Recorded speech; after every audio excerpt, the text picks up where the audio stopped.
If you've ever dropped your fork at dinner and just laughed it off as clumsiness, I want you to listen closely for the next few minutes because that small moment might actually be one of the earliest signals your body sends before a much bigger problem shows up. I'm Dr. Anthony Fauci, and for years, I've sat across from patients in exam rooms who came in for something else entirely, a checkup, a blood pressure visit, a follow-up on their cholesterol, and almost as an afterthought they'd mention, "Oh, by the way, I've been dropping things a lot lately." That offhand comment has led to some of the most important diagnoses I've ever made. Today, I want to walk you through exactly what your grip, how you hold your fork, your coffee cup, your car keys, can reveal about what's happening inside your nerves, your joints, and even your spine. We're going to talk about why this happens, what the research actually shows, and most importantly, what you can do about it starting today. So stick with me, because by the end of this video, you're going to look at your own hands a little differently. Let's start with something that might surprise you. Grip strength isn't just about how hard you can squeeze something. Researchers have been studying it for decades as what they call a biomarker of aging, meaning your grip strength can actually tell doctors quite a bit about your overall health trajectory, not just the health of your hand. One of the most well-known studies on this came out of the PURE study, that's the Prospective Urban-Rural Epidemiology Study, published in The Lancet back in 2015. Researchers followed nearly 140,000 adults across 17 countries and found that grip strength was a stronger predictor of mortality risk than blood pressure. Let me say that again because it surprises almost everyone I tell it to. A stronger predictor than blood pressure. That doesn't mean weak grip strength causes health problems directly. What it means is that your grip strength reflects what's going on with your muscles, your nerves, and your overall physical resilience all at once. It's like a window into your body's internal wiring. So why does this matter when we're talking about something as simple as holding a fork? Because the muscles and nerves that control fine motor movement, the small, precise movements you use to hold utensils, button a shirt, or turn a key, are often among the first to show signs of wear as we age. And there are really three main things going on when someone starts struggling with their grip: muscle and fine motor decline, joint changes like arthritis, and nerve compression. Let's go through each one because they can look similar on the surface, but the causes and the treatments are quite different. Let's start with fine motor decline, which is the most gradual and, honestly, the most misunderstood of the three. As we age, we naturally lose muscle mass, a process doctors call sarcopenia. But there's a specific version of this that affects the hands more than people realize. A study published in the Journal of Hand Therapy examined how hand muscle mass and dexterity change across the decades and found that fine motor control, the kind of precision you need to pick up a pea with a fork or thread a needle, often declines noticeably starting in the 60s, even in people who don't have any diagnosed conditions. This isn't arthritis, it isn't nerve damage, it's simply the nervous system's control over small, precise hand movements becoming less efficient over time. Researchers believe this has to do with a loss of what's called motor unit recruitment, essentially the brain's ability to fire the right combination of tiny muscles in exact sequence gets a little less crisp with age. It's not dangerous on its own, but it's often the very first thing people notice, usually described as, "My hands just don't feel as steady as they used to." Now here's where it gets more layered, because fine motor decline can be worsened or accelerated by joint changes. And the most common joint issue we see in the hands as people age is osteoarthritis. This is where cartilage, the smooth cushioning tissue at the ends of your finger joints, starts to wear down. The Framingham Hand Study, a long-running research project that's tracked joint health in thousands of adults over multiple generations, found that hand osteoarthritis becomes remarkably common with age, showing up in a large percentage of adults by their 70s, with women affected somewhat more often than men, particularly after menopause. What's interesting is that hand osteoarthritis doesn't always hurt in the way people expect. Sometimes the first sign isn't pain at all, it's stiffness in the morning that eases up after 20 or 30 minutes, or a subtle change in how your fingers line up when you make a fist. Some people notice small bony bumps forming near their fingertip joints. Those are called Heberden's nodes, named after the physician who first described them centuries ago, and they're one of the classic hallmark signs of hand osteoarthritis that rheumatologists look for during an exam.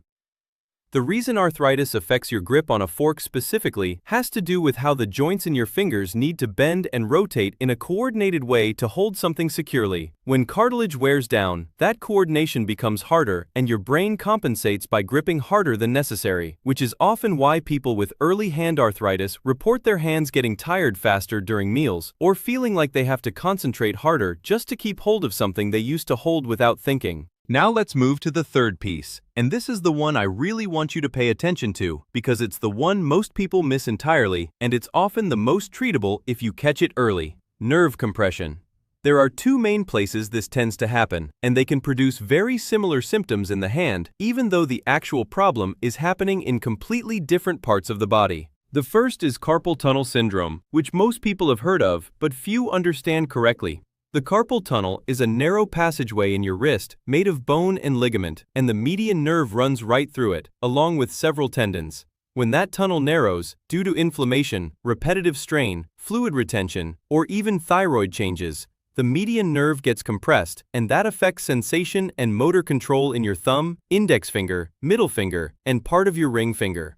According to research published by the American Academy of Orthopedic Surgeons, carpal tunnel syndrome affects a significant portion of adults over their lifetime, and its prevalence increases notably with age, particularly in people who've spent decades doing repetitive handwork. Think years of typing, sewing, gardening, or manual labor. One of the telltale signs is that people often notice it more at night or first thing in the morning, waking up with numbness or tingling in those fingers, needing to shake it out before the feeling comes back. That grip weakness on a fork or a pen is often one of the earliest daytime symptoms because the thumb muscles that carpal tunnel affects are exactly the ones responsible for that pinching, precision grip you use to hold utensils. The second nerve issue, and this one surprises people the most, involves the neck, not the hand at all. It's called cervical radiculopathy, and it happens when a nerve gets compressed or irritated as it exits the spine in your neck, often due to age-related disc changes or bone spurs pressing on the nerve root. Research published in the Journal of Bone and Joint Surgery has described how cervical spine degeneration becomes increasingly common with age, and because certain nerves that originate in the neck travel all the way down the arm into the hand, compression up in the cervical spine can produce numbness, tingling, or grip weakness that feels like it's coming from your hand when the actual source is several inches away in your neck. This is one of the reasons doctors will sometimes examine your neck and test your reflexes even when your complaint is about your hand, because the two are far more connected than people expect. A key clue that helps tell this apart from carpal tunnel is whether the numbness follows a specific finger pattern versus a broader pattern, and whether neck movement, turning your head, looking up, makes the symptoms worse. That's often a sign the problem is coming from the spine, not the wrist.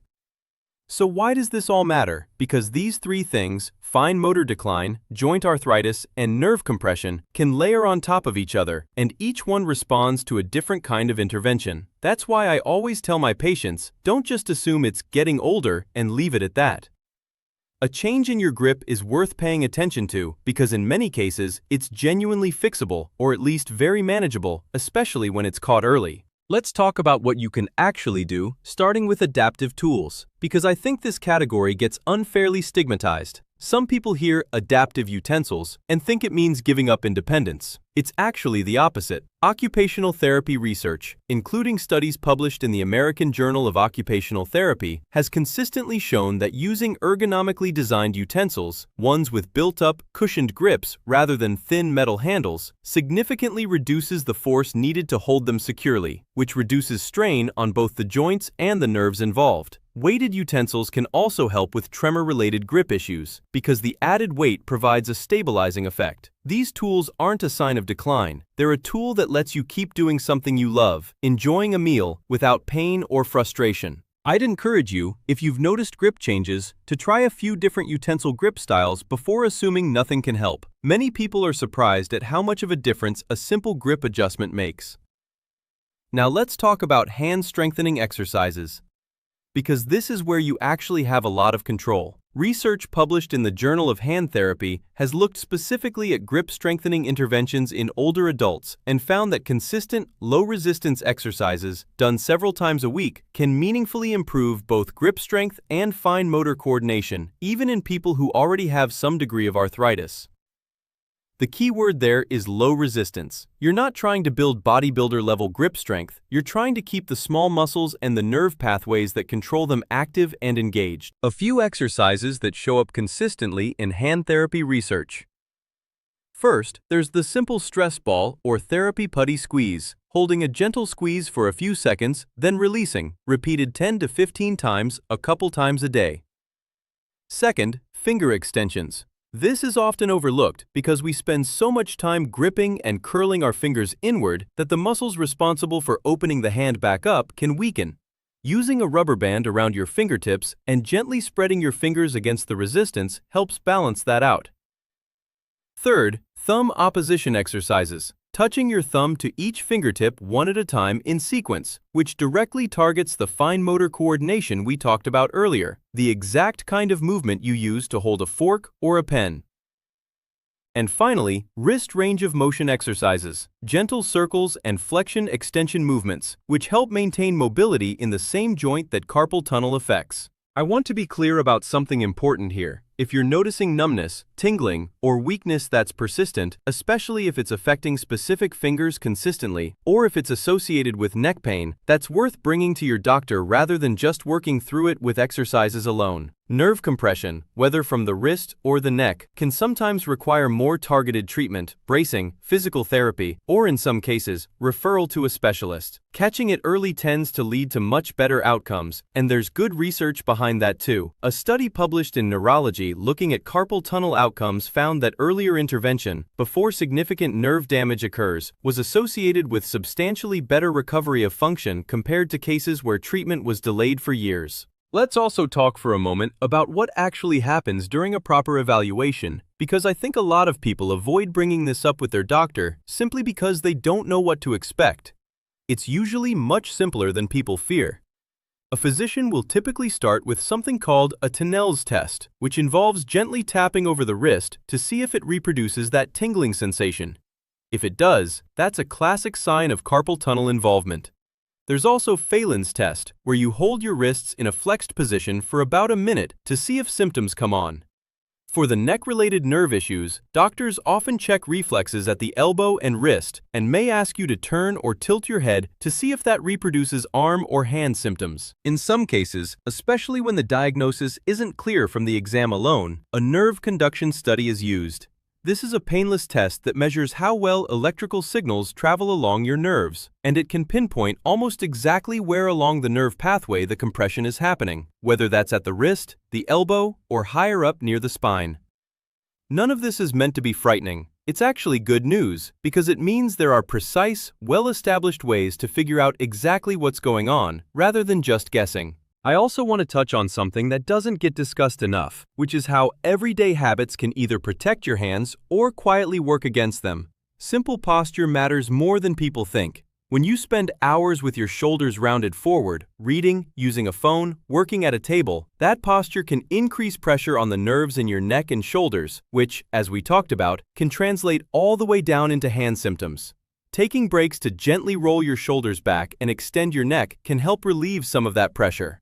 Temperature matters too. Cold hands tend to have stiffer joints and less efficient nerve conduction, which is part of why arthritis symptoms often feel worse in cold weather. Something as simple as running your hands under warm water before a meal or wearing light gloves during colder months can genuinely make a difference in how your hands function that day. Diet is another piece of this puzzle that's worth mentioning, though I want to be careful not to oversell it. Research on omega-3 fatty acids, published in various rheumatology journals over the past 2 decades, has shown modest but real anti-inflammatory effects that may help with joint stiffness associated with arthritis. This doesn't mean fish oil is a cure, but as part of an overall approach, incorporating foods like fatty fish, walnuts, and flaxseed has a reasonable evidence base behind it. Staying well hydrated also plays a role in joint lubrication, since cartilage itself has a high water content, and even mild dehydration can make joints feel stiffer and less cushioned than they should. So let's bring this all together. If you've noticed your grip isn't quite what it used to be, if you're dropping things more often, if your hands feel tired holding a fork through a whole meal, if you wake up with tingling fingers, that's not something to just write off as getting older. It might be fine motor decline, it might be early arthritis, or it might be nerve compression coming from your wrist or even your neck.